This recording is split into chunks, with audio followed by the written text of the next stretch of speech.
Victoria, un placer recibirte. Gracias por estar con nosotros. Hola Luis, ¿cómo estás? Formalmente igualmente, te presento como la precandidata a vicepresidenta de la Nación de Javier Milei. Bueno, creo que todavía faltan unos días para que Javier anuncie quién va a acompañarlo en la fórmula presidencial. Sí quiero decirte algo, yo lo voy a acompañar en la posición que sea y en el lugar donde pueda ser más útil. Pero habrás visto que hoy día está publicado en los diarios que sos la... Sí, pero en mi caso en particular creo que la responsabilidad, el honor y el derecho de decir quién va a acompañarlo en la próxima elección presidencial es de él y yo eso se lo respeto. ¿Aceptarías si te lo ofrece? Sí, por supuesto. Es un honor para cualquier ciudadano y es una gran responsabilidad en el momento crítico que vive la Argentina. Está muy bien. Yo esta pregunta que voy a hacerte ahora generalmente la dejo para el final porque he entrevistado muchas veces al que se lo hago, pero con vos lo voy a hacer de movida. ¿Quién sos? Soy una argentina orgullosa de haber nacido acá, que puede estar enfrentando la mayor prueba que un ciudadano puede enfrentar en su país, que es representar a los ciudadanos y de lo cual estoy honradísima. Voy hasta donde me dejes porque soy respetuoso de las intimidades. ¿Decís edad o no decís? Sí, tengo 48 años. Me encantaría tener 38, pero bueno. Parecen, ¿eh? O sea, parece de 38. Qué suerte. ¿Y cuándo ingresaste a la política? En realidad en la política partidocrática hace 1 año y medio con Javier Milei cuando integramos la fórmula en la Ciudad de Buenos Aires de La Libertad Avanza. Pero me dedico a la política desde tiempos inmemoriales. Me encanta la política, en mi casa se hablaba de política, había mucha difusión de bibliografía, así que siempre estuve interesada y en lo puntual, si te tuviera que decir, fue cuando en el 2006 creamos la Asociación Civil Centro de Estudios Legales sobre el Terrorismo y sus Víctimas, que representó a las víctimas del terrorismo de la década del 70, que son las únicas víctimas que en nuestro país no tienen el reconocimiento de sus derechos humanos. Mi familia fue víctima del terrorismo. Contame un poco. Mi papá estuvo en una unidad militar que en democracia estuvo tomada por el ERP, por el Ejército Revolucionario del Pueblo, y fue torturado torturado y por supuesto secuestrado hasta que esa unidad militar se liberó al día siguiente. Esto ocurrió durante el año 73 en el gobierno de Lastiri. Y mi abuelo tuvo 4 tentativas de bomba. Mi abuelo era historiador naval, es el contraalmirante más destacado en la historia, en el estudio de la historia naval en la Armada Argentina, y tuvo 4 tentativas de bombas de montoneros cuando yo era muy chiquita. Y la verdad que nosotros no perdimos un familiar, no resultamos heridos, pero conocimos el terrorismo de primera mano. Y yo conocía a argentinos y extranjeros que perdieron un papá, una mamá, un hermano, un hijo, y que no tienen justicia hasta el día de hoy, porque en Argentina hablar de estos temas es políticamente incorrecto, es tabú. Y cuando decidimos crear el Centro de Estudios Legales sobre el Terrorismo y sus Víctimas, mi objetivo siempre fue que estas personas logren sus derechos humanos, logren el reconocimiento y que cada uno después ejerza el que quiera. Estás hablando de 2006, empezaste a trabajar. En el año 2006. ¿Tu viejo sobrevivió a la tortura? Sí, por supuesto, sobrevivió. Bueno, formó su familia, yo nací después y falleció hace 2 años. Ahora se van a cumplir 2 años y nada, me encantaría que me viera en este momento de mi vida, ¿no? Vos dijiste la política partidocrática, sonó despectivo la partidocracia. No, porque me dediqué a la política, pero no estaba en un partido político. Entonces, era una ciudadana, por supuesto, que participaba en cuestiones políticas, pero no me había presentado en ninguna candidatura, no me había afiliado a ningún partido, por eso hablo de lo partidocrático, porque Claro. vos podés hacer política, pero no estar dentro Sin del estar, sistema claro, político. Total. ¿Te queda cómodo que te digan que sos de derecha? Mirá, es que en Argentina parece que si vos defendés determinadas ideas, sos un satanás. Y la realidad es que si vamos a estar defendiendo la corrupción, el robo, el pasarle por arriba a las instituciones del Estado, si vamos a estar defendiendo todo eso y todo eso va a ser el statu quo de la política, y definitivamente soy de derecha en el sentido de que yo no estoy de acuerdo con ese tipo de cosas de ninguna manera. Cuando hablaste de las víctimas del terrorismo, se te achaca que negás la existencia del terrorismo de Estado. Yo lo que hago es poner en el foco de la luz a personas que fueron eliminadas de la historia simplemente porque fueron secuestradas, asesinadas, heridas, torturadas por miembros de organizaciones armadas que desde el 83 hasta acá integran el Estado. Lógicamente, soy la que contradice la visión única de que acá solo hay unas víctimas y el resto de la sociedad no existió. No, a mí me parece que es absolutamente obvio. Y para mí hay que hablar de terrorismo, todo. Ahora, obvio. ¿por qué yo hablo de las víctimas con tanto énfasis? Porque son las únicas que no tienen verdad, justicia, reparación. En el Día de la Memoria no se las recuerda. En el Museo de la Memoria no están. No hay registro de ellas. No nacieron. Y no es verdad. Entonces lo que quiero es igualdad ante la ley. Quiero que sean reconocidas. Quiero que tengan un lugar en la memoria pública. No pretendo eliminar la historia, pretendo completarla y lamento profundamente que mi visión ideológica, que es una visión amplia de los derechos humanos, sea tildada de fascista o con otros términos despectivos, que lo único que hacen es mostrar que los derechos humanos en Argentina son para algunos y no son para todos. Ahí hay una discusión técnica, me comprende la generalidad de la ley, por haber pasado por la Facultad de Derecho, hay una discusión técnica. El derecho humano es la violación que hace el Estado de derechos individuales de particulares y no la inversa. O sea, este es el concepto de primera generación, los derechos humanos. Por eso suele no equipararse que el Estado se alce con las armas de esa nación y genere desapariciones o torturas. ¿Para vos son idénticos? Mira, los derechos humanos el Estado tiene que garantizarlos con integralidad y para todos, independientemente de quién cometa la agresión. Cuando las organizaciones armadas como Montoneros o el Ejército Revolucionario atacaron a la población, tanto en gobiernos de facto como en gobiernos democráticos, tuvieron apoyos también del Estado. Cuba, por ejemplo, los apoyaba. Hubo gobernadores en la República Argentina que apoyaban estas estructuras. Hubo militares que integraban las organizaciones armadas. Es mentira que no había una presencia estatal. Ahora, vos nunca podés hacer responsable a la víctima de quién la agredió. Vos lo que le tenés que garantizar es que sus derechos estén respetados. Y te voy a dar un ejemplo.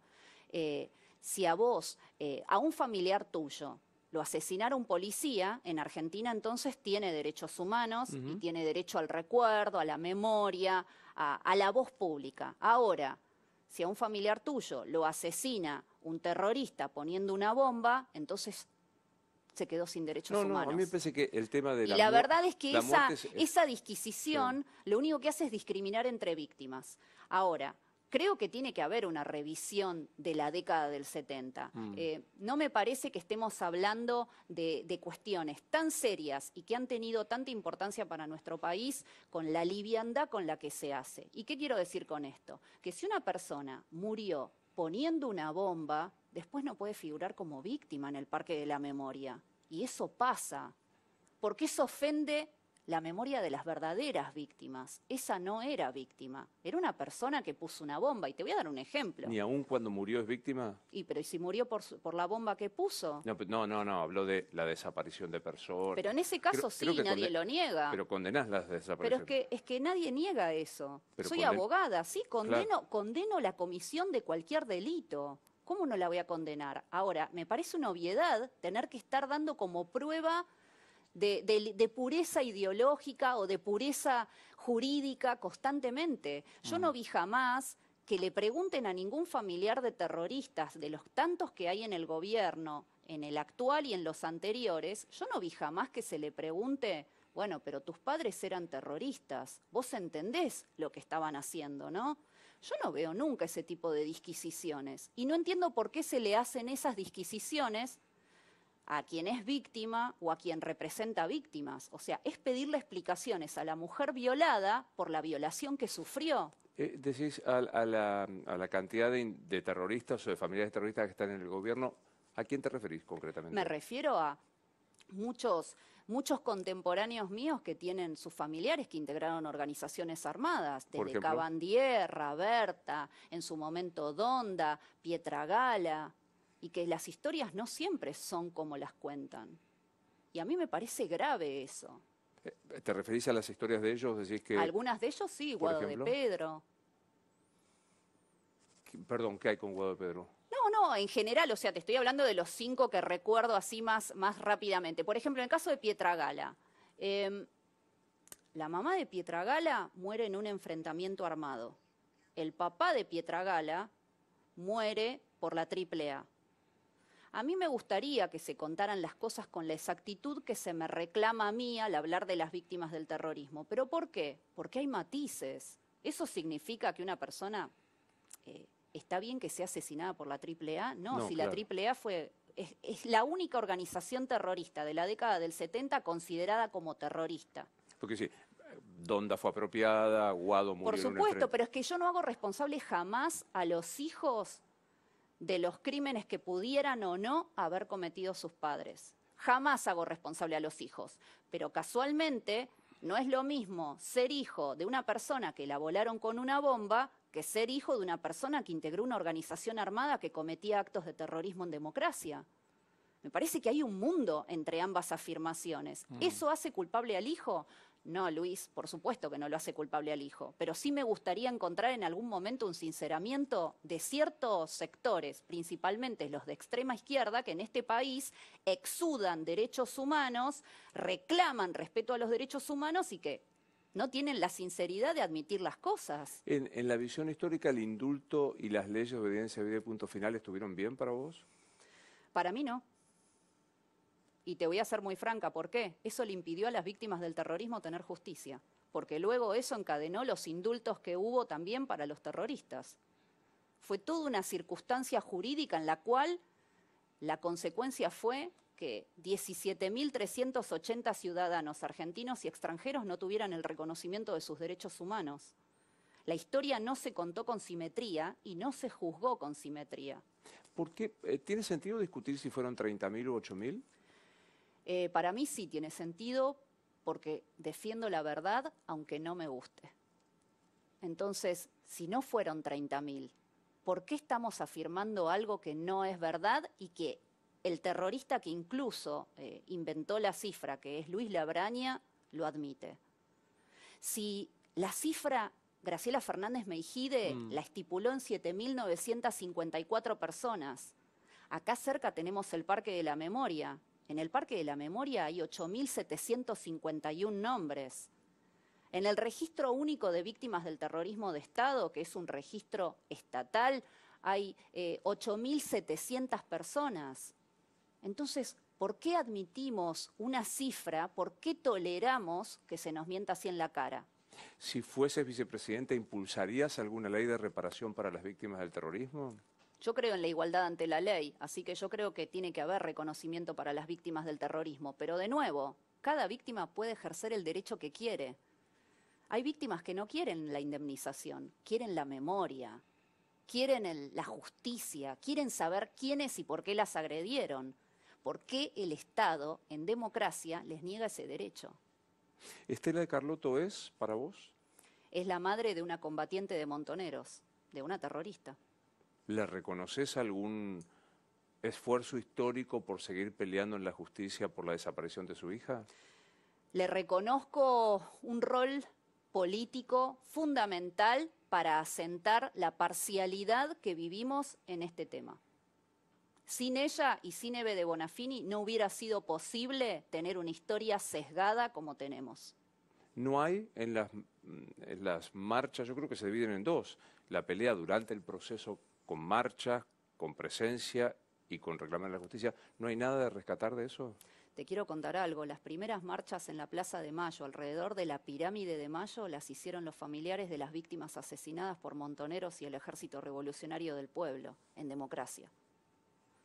Fue la ciudadanía la primera que dio vueltas en la Plaza de Mayo. Fue la ciudadanía la primera que en democracia no podía creer que se la agrediera en nombre de una revolución que nadie quiso. Y después la historia se tergiversó. Entiendo el dolor de una madre de un desaparecido, de una madre de un combatiente muerto en combate, de un combatiente, cuando hablo de un combatiente, es un terrorista que muere en combate. Sí, ¿cómo no voy a entender el dolor? Lo entiendo, el dolor humano. Lo que no voy a entender es la tergiversación histórica. No puedo entender eso. Pero no porque no lo quiera entender, es que tiene una intencionalidad política claro. que hasta el día de hoy generó indemnizaciones, cargos públicos, museos y parques de la memoria sesgada. Pero digo, ¿el terrorista que puso una bomba merecía la desaparición? El terrorista que puso una bomba y muere por la bomba, ¿merece ser tildado de víctima? Eso es una cosa. Xilingo. Yo no creo que merezca la desaparición. Yo no estoy de acuerdo con las desapariciones. Pero tampoco estoy de acuerdo con que me mientan. ¿Con qué cosa? Con que me mientan con las cifras, con que me mientan haciendo pasar a personas que ellos mismos asesinaron cuando les ordenaron tomarse la pastilla de cianuro. Montoneros le dio una orden a sus combatientes de tomarse la pastilla de cianuro. Nosotros nos impresionamos porque en la intifada en Israel había terroristas que se ponían los collares de bombas y acá les ordenaban tomarse la pastilla de cianuro en el año 76, 77. Estamos aceptando cosas que tienen lesiones severas para lo que fue el futuro de la República Argentina y nuestro actual presente. Son lesiones. Hemos lesionado la verdad histórica, el sistema jurídico, las instituciones del Estado. Bueno, hemos vanagloriado a un grupo de personas que decidieron voluntariamente que la libertad de sus acciones y la revolución ameritaba poner bombas, secuestrar, tomar unidades militares. Tomo tu reclamo de que la historia se contó sesgada, pero apoyás la condena a las desapariciones. A ver, apoyás el juicio a las juntas. Yo lo que apoyo es la igualdad ante la ley. Me hubiera gustado que el juicio a las víctimas, que el juicio a los cabecillas de Montoneros y el Ejército Revolucionario del Pueblo hubieran sido también televisado, se le hubiera pedido testimonio a las víctimas del terrorismo, se hubieran hecho libros y películas sobre ellos, y eso no pasó. Bueno, libros y películas lo hacen los artistas. No, pero está bien. Juicios... No, el Estado empujó esto, momento. A ver, Luis, hay infinidad de libros, de publicaciones, de films que el Estado sostiene sobre esta visión sesgada de la historia. Si yo te preguntara el nombre de 5 víctimas del terrorismo, no me podrías decir Sí, claro que son. podría acordarme de Lambrusquini. Yo viví en Rosario, donde había atentados permanentes. Sí, yo soy mucho más viejo que vos.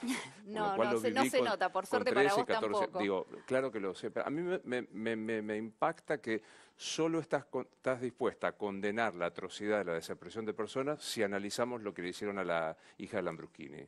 Y una cosa no tiene que ver con la otra.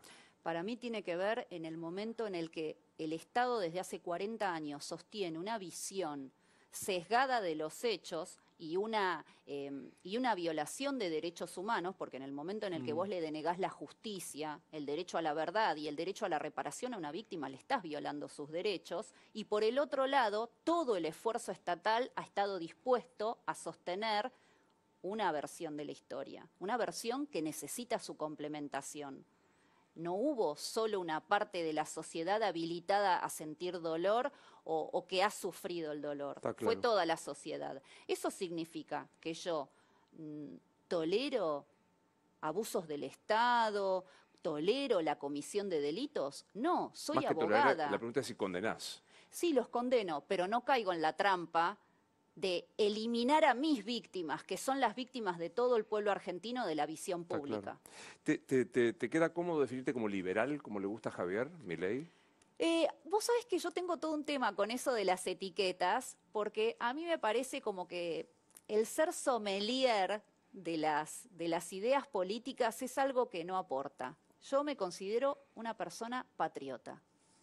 No me interesa en algunas cosas. Patriota es una etiqueta. Sí, pero me debo a la patria, me debo a Argentina. Mi visión siempre estuvo pensando en Argentina. Entonces, en algunas cosas puedo ser más conservadora, en otras puedo ser más liberal o más libertaria. Pero la verdad que lo que me define es que soy argentina. ¿El Estado debe prestar salud pública?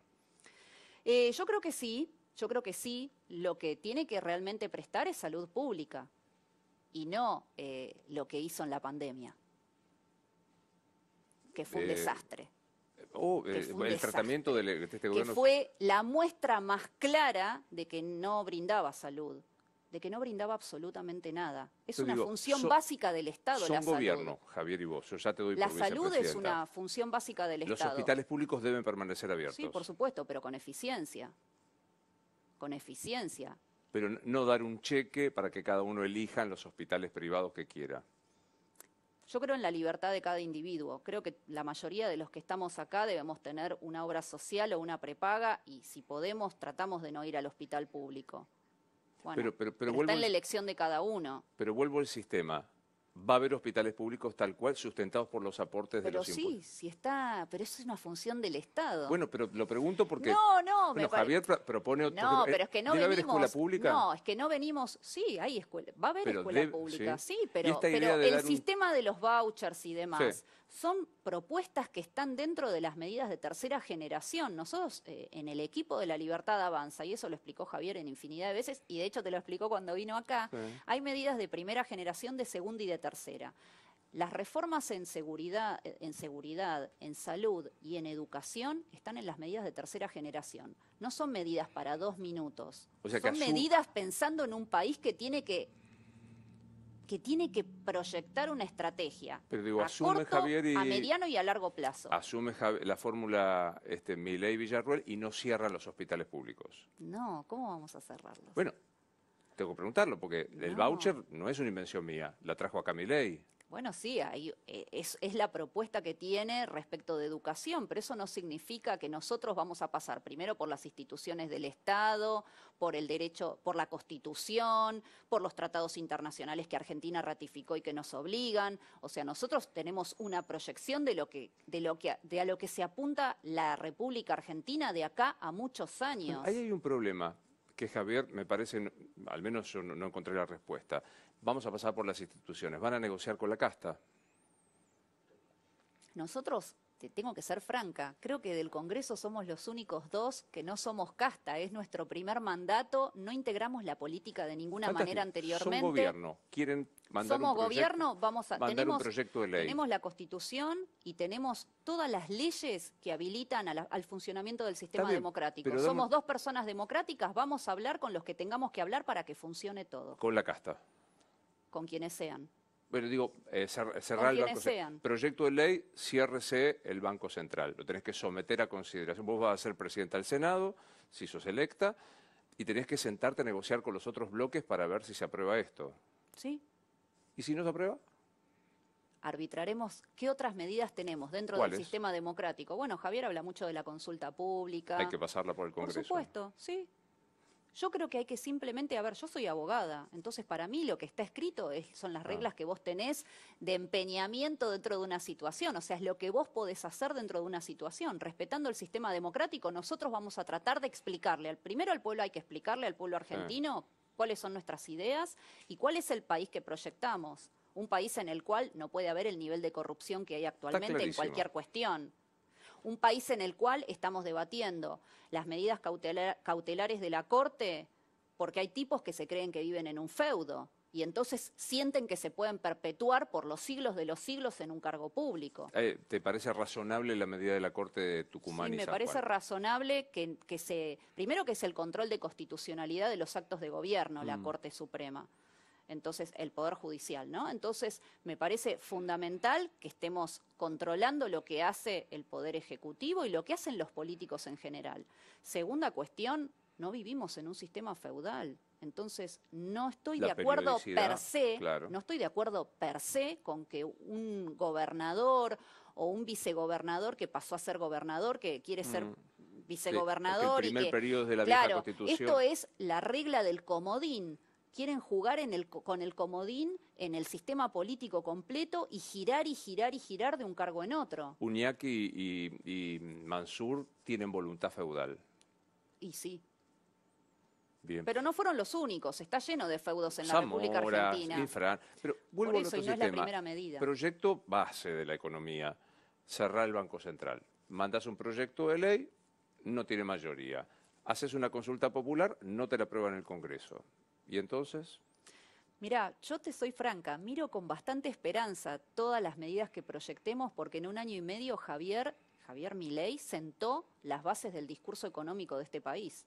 No hay sector de la oposición y del oficialismo que no copien de alguna manera lo que él está planteando.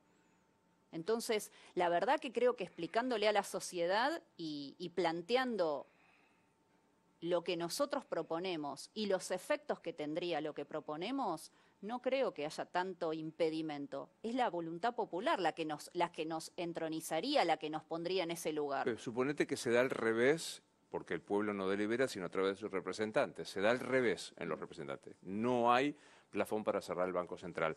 ¿Admitirían no tener mayoría? Hay distintas opciones de reforma del Banco Central. ¿Por ejemplo? Bueno, yo no soy economista, así que ahí es evidente que no te lo voy a explicar con la solvencia que te lo puede explicar Javier, pero hay 7 distintas opciones. Javier propugnaba la más pura, que era la banca Simon y la competencia de monedas, banca libre o banca Simon y la competencia de monedas. Esa es la más pura de todas las opciones. Hay 7 antes. Entonces, bueno, hay distintas posibilidades para llegar a una reforma del Banco Central. Es decir, que están dispuestos a negociar con el resto de los representantes, a los que, me acabas de decir, 255 diputados son casta, menos Mirá, ustedes yo dos. soy una persona que aún teniendo una posición sumamente definida en los temas de los que hablamos al principio, es una persona que sabe que tiene que hablar con otros, que convive en sociedad y que tiene que lograr que las cosas sean posibles, si no, no me puedo implicar en política. Y eso lo tenemos en claro los dos. ¿Hay alguien con quien no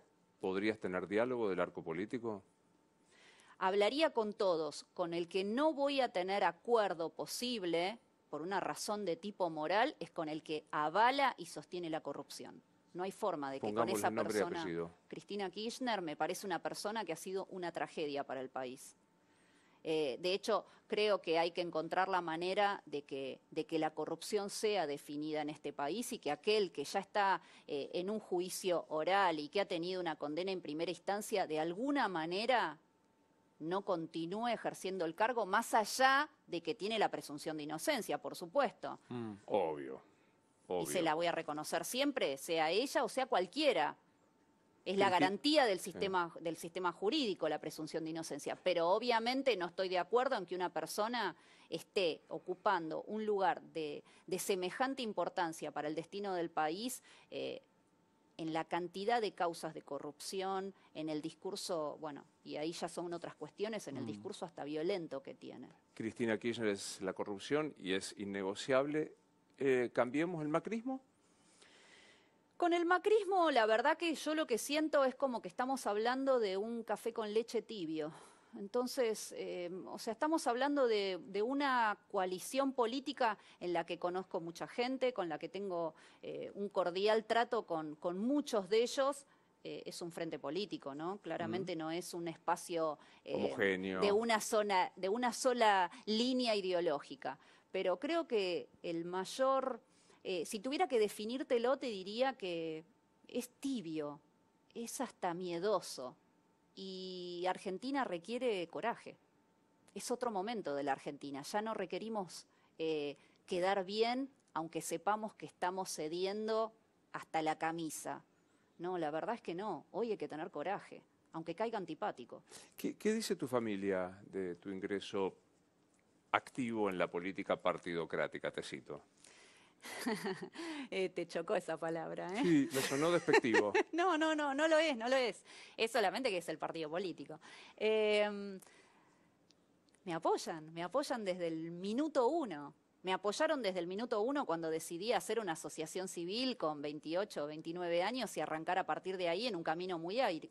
¿Cómo es tu familia? ¿Cómo está compuesta tu familia? Bueno, mi papá falleció hace 2 años, mi mamá, mi hermana, mi abuela acaba de fallecer hace 2 meses. Y bueno, y después tengo primos hermanos, primos segundos. ¿Estás sin pareja? Estoy sin pareja. ¿Y cómo te llevas con eso? A veces bien, a veces mal. Soy independiente y me parece que, bueno, que tiene que ser una persona que le gusten determinadas características, que le guste la pasión que tengo por aquellas cosas en las que creo, que le guste... el sentido del humor que tengo en esta situación, que también hay que tenerlo porque es muy difícil la vida del político, no solo porque pueda ser difícil por las decisiones que tomás, es difícil porque en mi caso yo estoy viendo la destrucción de la Argentina en primera fila. Pero sabés y a mí que me resulta entrando doloroso. a este foco de exposición que es la eventual candidatura a vicepresidente, de esto te van a preguntar en cantidad. ¿Nunca tuviste pareja? ¿Nunca tuviste novio? No, sí, estuve casada, me divorcié y bueno, y sí, tuve novios. Pero... ¿Niños? No hay hijos. No. ¿Voluntad de tener niños? Por ahora no, pero creo que va acompañado de encontrar la persona indicada. Y si no la encontré, ¿por qué tendría un hijo? Me parece que es como la consecuencia del amor con la persona indicada. ¿Cómo te cayeron las polémicas declaraciones de venta de órganos y de niños de Javier? Bueno, Javier sabe que yo filosóficamente no estoy a favor, lo hemos hablado, pero no es una política de gobierno. La verdad que no es una política que nosotros pensemos instituir o que estemos pensando en un proyecto de ley para meter sobre eso. Es una cuestión de tipo filosófica y Javier no le escapa ningún tema y esa es una de las cosas que le valoro. Pero no le escapa nada. Te hace ruido No me gusta la posibilidad de la filosóficamente. compraventa de un riñón. No creo que el cuerpo humano deba ser una mercancía, pero entiendo sí que Javier ve todo desde una visión, bueno, económica y desde su formación económica. Y de nuevo, no le escapa ninguna pregunta. Le pueden preguntar cualquier cosa y él la va a responder. Y yo a veces le pregunto, ay, pero ¿por qué te metiste en ese tema?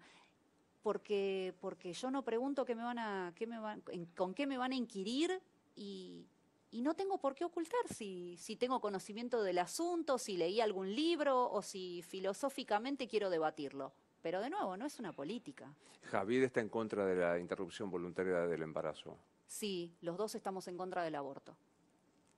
En tu caso, ¿por qué tema? Javier sostiene que la libertad mayor es la de la vida y por lo tanto reconoce ahí. Porque yo creo que no hay derechos humanos sin vida. No hay ningún otro derecho sin vida. Y yo quiero que cada argentino que vaya a nacer en este país tenga la misma oportunidad que yo que tuve de nacer. Creo que nadie tiene el derecho de sacarle a otro la oportunidad de nacer. La vida empieza en la concepción del seno materno. Sí. ¿Estás a favor de la ablación de órganos? ¿De donar órganos? No estoy a favor de que eso sea compulsivo. Creo que la caridad o creo que la donación, como su palabra lo dice, tiene que ser voluntaria. No debe ser compulsiva. Hoy la ley es a la inversa, se presume Exacto, salvo. Exactamente. Y a mí me parece que tiene que ser una decisión de cada ciudadano. ¿Sos donante de órganos? Bueno, por la ley sí. No, digo porque si la vida comienza en la primera célula, debería terminar en la última, y cuando se ablaciona un órgano hay actividad. Sí, yo creo que la donación de órganos tiene que ver con una decisión individual. Si es mi cuerpo, si es realmente mi cuerpo, entonces tengo que poder decidir sobre él, pero decido sobre mí también, mi plexo de ideas morales, sobre lo que pienso, sobre lo que creo. El Estado obliga. Y no estoy de acuerdo con eso. Fíjate qué interesante, si es mi cuerpo, es el argumento de las mujeres. Claro, por eso mismo, bueno, pero tomando ese argumento, o sea, cuando en algunos momentos se sostiene es mi cuerpo, es mi derecho, y en otros no, es tu cuerpo, pero no es tu derecho. O sea, si vos no quisieras ser donante, el Estado te obliga, salvo que expreses tu voluntad en contrario, pero bueno. Creo que de nuevo tiene que ver con la libertad de cada uno, más allá de esa decisión en puntual de la ablación de órganos, me parece que es una decisión individual. ¿A qué mujer en la política admiras? Qué difícil. Me gusta mucho Giorgia Meloni. Me encanta. La premier italiana. ¿Por Sí. qué? Porque primero me parece súper capaz. Y segundo, tiene un discurso que no tuvo miedo a absolutamente nada. Construyó su carrera política y planteó ideas que pueden desagradarle a algunos, pero que representaron evidentemente a los italianos. Y llegó al momento de máxima responsabilidad. Creo que actualmente tiene una mujer en el mundo occidental. Hay otras, por supuesto, pero lo de Giorgia Meloni me parece súper encomiable. Sabés que la juventud reivindicó a Mussolini. No lo sabía, pero bueno, vos sabés muy bien que en cualquier espacio político, sea de derecha, de izquierda, o hasta incluso los que se dicen apolíticos, hay expresiones que no se le pueden achacar a quien es líder de un espacio político. O sea, yo no achacaría a Cristina Fernández de Kirchner o a, no sé, a Alberto Fernández expresiones totalmente terribles que a mí se me han dicho a lo largo del kirchnerismo, desde te vamos a pegar un tiro en la frente en la próxima clase que des en un colegio sobre víctimas del terrorismo, te vamos a pegar un tiro en la frente, o te vamos a esperar y te vamos a violar. Y yo no se las estoy achacando a ellos. Me queda pensando, poner que no puedes admirar totalmente a una mujer en la política argentina. ¿Algún rasgo de alguna mujer que digas, Carrió? A ver, repasemos mujeres de la política. Carrió. Carrió, la verdad que no me gusta. No me gusta, me parece una persona que la veo desorbitada. Desorbitada, no me siento para nada representada. María Eugenia Vidal. Por el otro lado la veo muy moderada, pero no me termina de llegar. No le veo pasión. Y para mí es muy importante la pasión, pero la pasión racional. Creo que la pasión tiene que estar demostrada con racionalidad, con explicación de por qué sentís eso que es tan venal, ese amor tan intenso por la política, pero sin desbarrancarte, ¿no? Igual me encanta la vehemencia, ¿eh? Patricia Bullrich. Bueno, Patricia está en el Estado desde hace 30 años.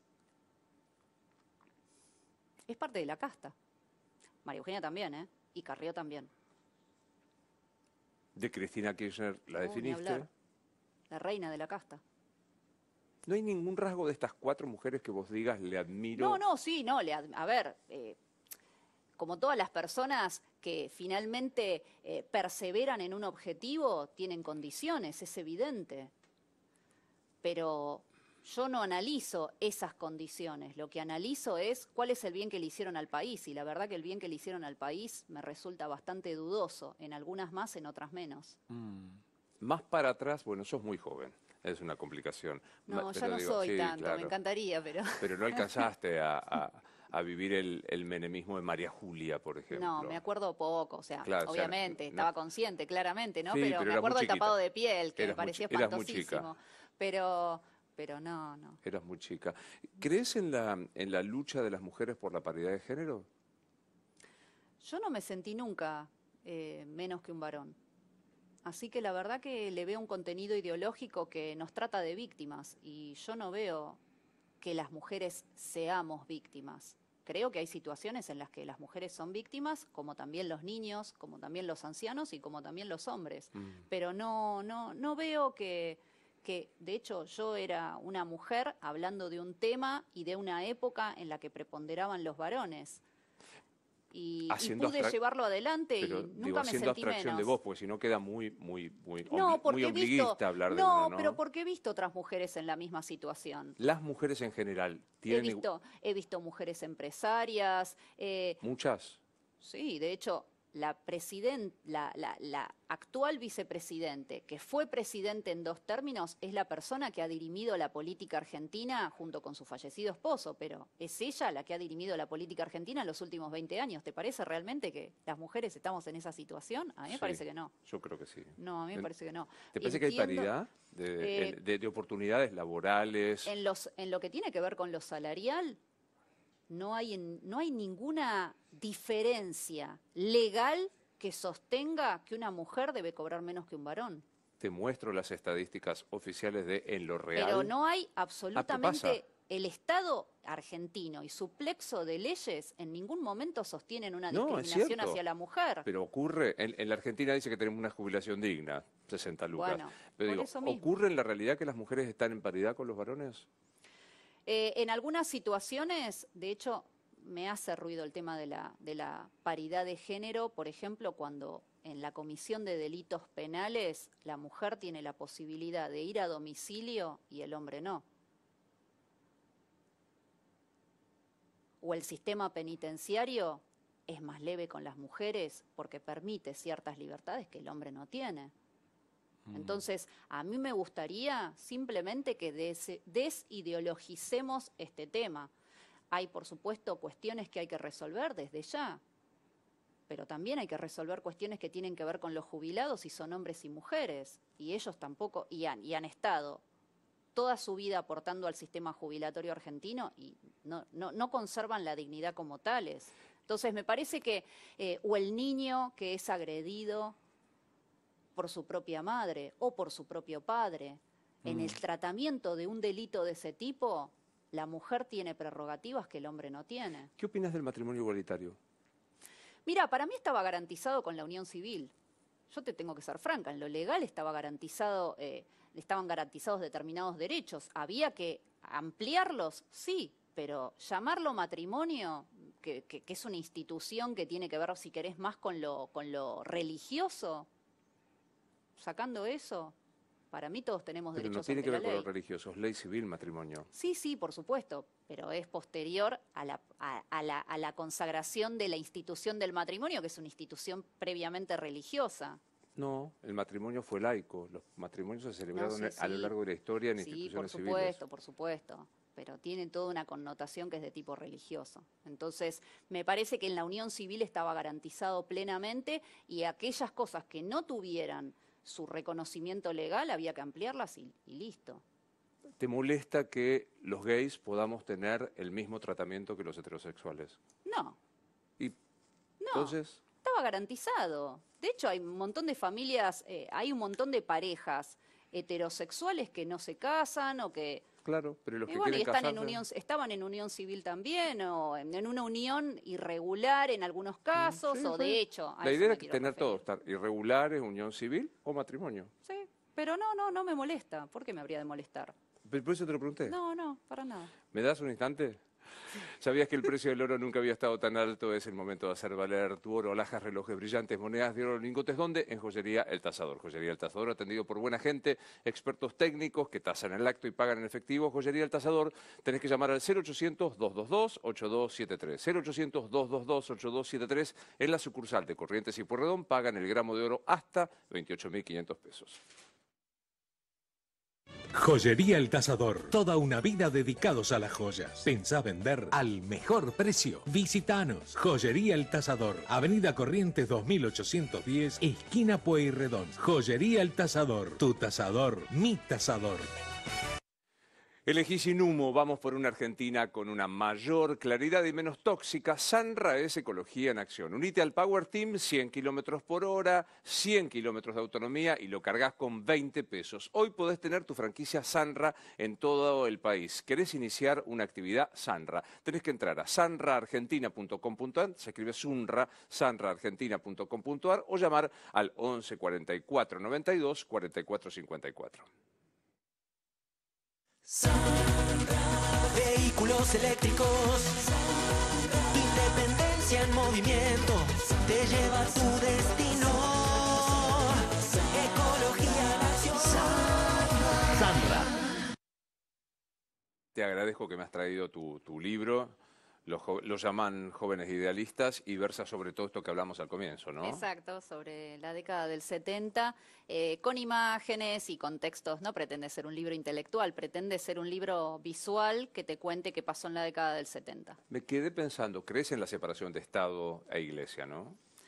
Bueno, yo soy católica y respeto la Constitución Nacional, y la Constitución Nacional reconoce al credo católico en el artículo 2, así que en eso creo que está muy bien que se reconozca la religión en la cual tuvimos un constituyente en la Asamblea del año 1816, cuando se declaró la independencia, así que no tengo riña con ese tema.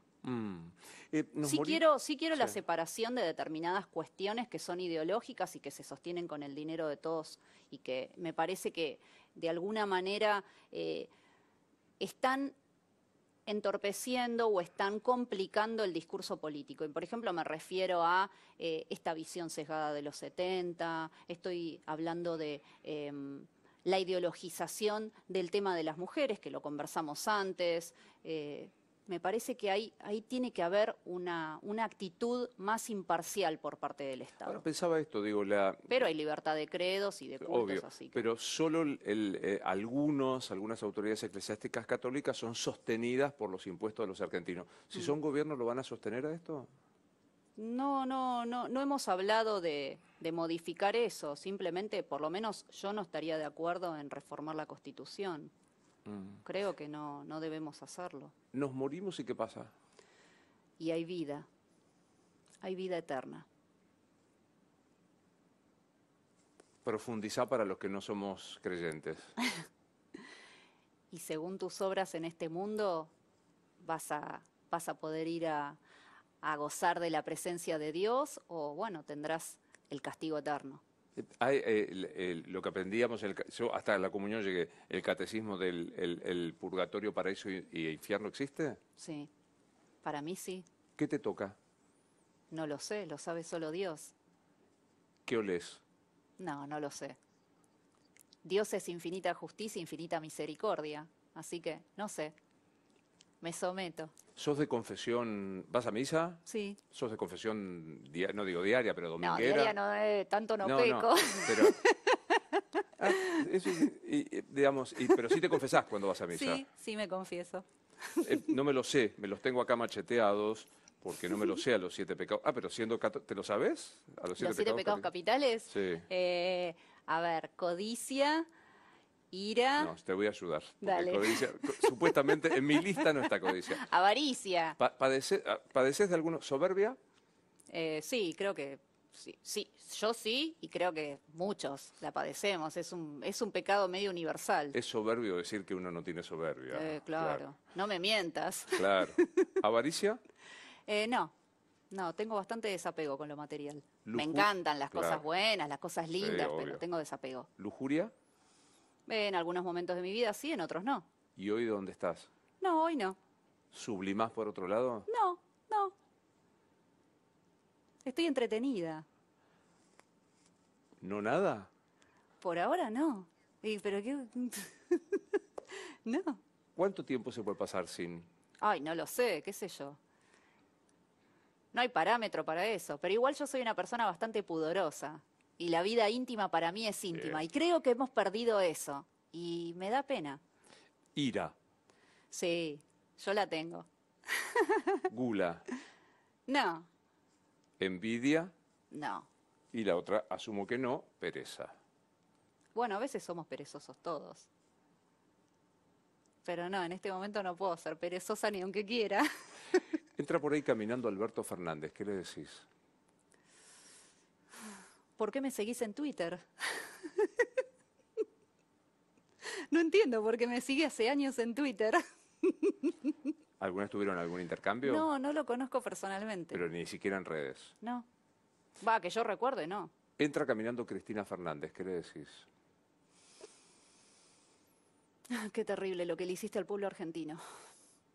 Entra por ahí caminando Mauricio Macri.